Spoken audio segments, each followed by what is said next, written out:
Assalamu alaikum and welcome back to the channel Read with Rizwan. In this video, we shall be discussing about the digestion in humans from the lesson Nutrition in Animals, class 7th Science. In the last video, we already learnt about the digestive tract. The digestive tract and the associated gland together constitute the digestive system. The mouth and the buccal cavity, food is taken into the body through the mouth. The process of taking the food into body is called ingestion.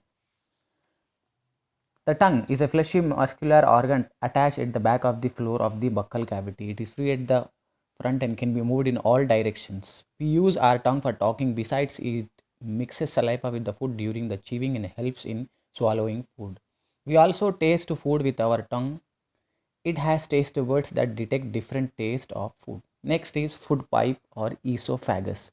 The swallowed food passes into the food pipe or esophagus. The food pipe runs along the neck and the chest. Food is pushed down by the movement of the wall of the food pipe. Actually, this movement takes place throughout the alimentary canal and pushes the food downwards. At times, the food is not accepted by our stomach and is vomited out. Next is stomach. It is a thick walled bag. Its shape is like flattened U and it is the widest part of the alimentary canal. It receives food from the food pipe at one end and opens into the small intestine at the other.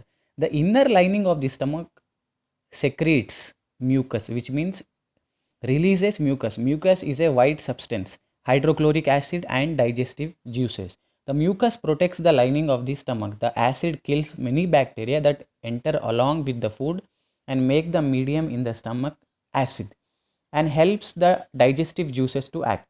The digestive juices break down the protein into simpler substances.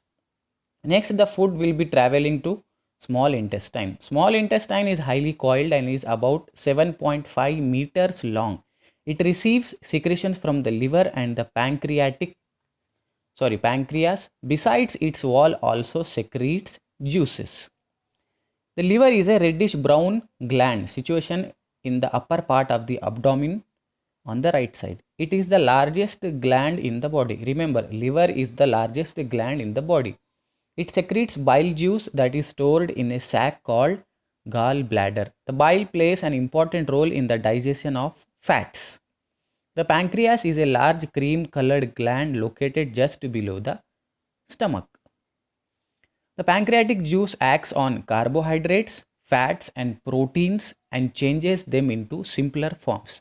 The partly digested food now reaches the lower part of the small intestine, where the intestinal juice completes the digestion of all components of the food. The carbohydrates get broken into simpler sugars such as glucose, fats into fatty acids and glycerol, and proteins into amino acids. Remember, whatever food we are eating, it has to be broken down into simpler substances. Then only our body will be accepting it.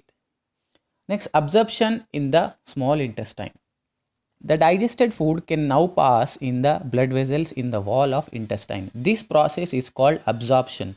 The inner walls of the small intestine has thousands of finger-like outgrowths. These are called villi. The villi increase the surface area for absorption of the digested food. Each villus has a network of thin and small blood vessels close to its surface. The absorbed substances are transported via the blood vessels to different organs of the body where they are used to build complex substances such as proteins required by the body. This is called assimilation, as you can see in the above slide. In the cells, glucose breaks down with the help of oxygen and into carbon dioxide and water, and energy is released. The food that remains undigested and unabsorbed enters into the large intestine. The last one, large intestine, is wider and shorter than smaller intestine. It is about 1.5 meter in its length. Its function is to absorb water and some salt from the undigested food. The remaining waste passes into the rectum and remains there as a semi-solid feces. The fecal matter is removed through the anus from the time to time, which is called as egestion. Okay, that's it in this video. Hope you have understood properly. If you have any doubts, please ask in the comment box. Thanks for watching.